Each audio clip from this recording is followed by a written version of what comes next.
Hey there, welcome back to our channel. I'm back with a new video. In this following video, I'll show you how can you fix CapCut export error.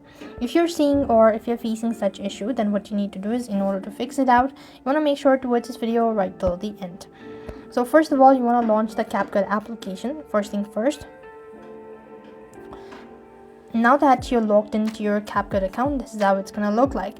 Now in some cases, if you're having such error, then it might be the quality or the format as well. So whenever you're exporting it, you want to make sure to check the format as well, and the format will be in the top right hand side corner. So I'm just gonna go ahead and select the particular photo or the video and then click on the add button, after which you could see this export icon, right? So here you could go ahead and make sure to change the resolution as well if that works out, and then you want to click on the export button and see whether it fixes or not.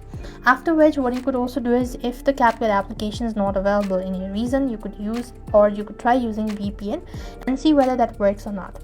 Similarly, if the issue persists on, you could also try using the web version. So you want to go to the browser and type in capcut.com, and then you could go and sign in and see whether that works or not.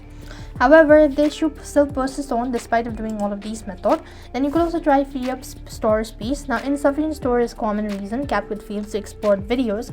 So what you could do is you could try cleaning your storage. So go to your CapCut and then long press onto it and go to app info section. After which, you want to go to storage and cache. Make sure to clear cache. Now, clearing your storage, you could also do it as well, but this is going to delete your data. If you're not sure about it, just leave it as it is and see whether that works or not. However, you could also try checking for an update. In some cases, it might be the update, so you want to go to your respective app store, and then on the search box, you want to type in CapCut, and you could find out whether you need to update it or not.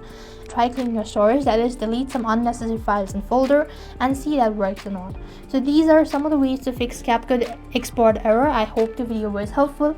Make sure to like, share, and subscribe to our channel. Thank you for watching. See you in the next video.